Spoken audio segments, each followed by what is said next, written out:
doing 500 intake calls a day. And I noticed, and I asked a question, I got a sense that they felt a little bit broken there. And it turns out they're using spreadsheets. And they're like, oh my gosh. Because I told them about QuickShare. And they said, when they share that, would it like track like in a system who's sharing it? I said, absolutely. Would they even like maybe even know who shared it? Yep, it's all tracked. Oh my gosh, that would be amazing. You know, we don't have any systems like that. I said, what are you taking all your calls in on a spreadsheet? She said, yes, we're using spreadsheets. And she's like, it's time to get past the spreadsheets. And that's what happens, right? I mean, I like spreadsheets. They're great when you get started, but when you start moving in the scale, spreadsheets for things like that can become very, very difficult and complicated. So I think we came up with about 7 different areas that we can help them. And it's everything from housing for people that need help with housing. We can help them with their marketing. We can help them bring in donations. You love the idea of the of creating jobs for their people, even sharing the peer-to-peer delivery so that they could create extra donations in that realm. We could create volunteer work. We can actually provide volunteers to do their packing of the food and the meals for all their folks there. So I gotta lay them all out. But I'm actually going to create this little pyramid and actually help me really gauge an overall kind of guidebook that says here's 7 different ways that we can help nonprofits. And it may not every nonprofit may fit into all 7. May need our help in all 7, but it'll give you guys that are out there talking to nonprofits, when you start asking the questions, you'll be able to recognize, oh, pieces 1 and 4 are a good fit for them. And then we'll have a drill down into each one of those. How do we partner and help them increase their donations? How do we increase their marketing and branding?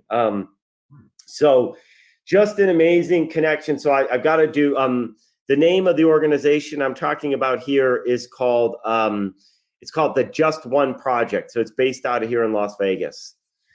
So I got to give a big shout out to Mark Prather, who did an awesome job. Again,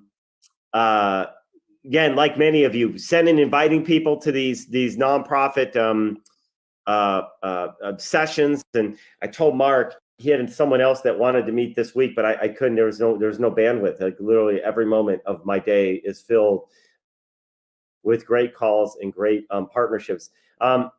Separately, before I forget, I've been sharing this all day. This is super cool.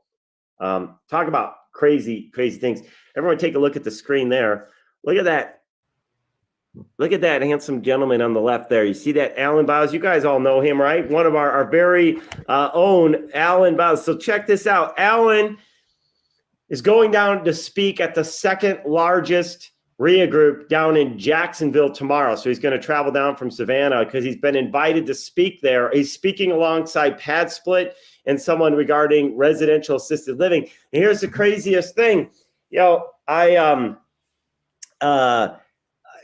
were talking today, and I reached out to Glenn, Doug Svensson. I don't know if Doug Svensson's on, but Doug made the initial connection to Glenn, who we're now partnered with on our lake house out there in Interlaken. But I called Glenn and I texted him. I said, hey, Glenn, I don't know what you're up to tomorrow, but someone from our team is going down to speak at the Jacksonville REIA.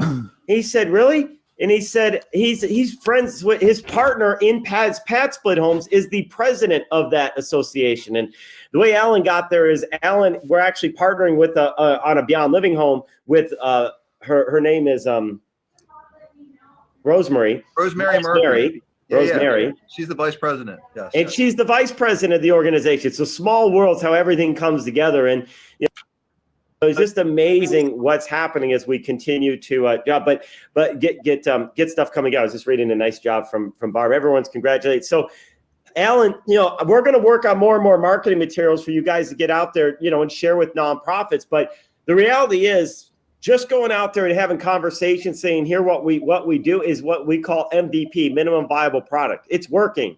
Can we add more? Absolutely. But we got people coming to our Q&As. We're building nonprofit relationships. We're getting invited to speak at REIA groups. We're building partnerships and people, wanting to partner in all different areas and bring Beyond Living to those communities. It's absolutely on fire. I got to share this. This is pretty cool too. Josephine and I had to have a very difficult conversation with one of our partners today here in Las Vegas. This is an individual who we've been running a short-term rental successfully with him for the past, 8 months, 9 months. I don't know how long it's been, but since last year sometime. And he happens to have a property that falls within the 2,500 feet radius distance to a hotel.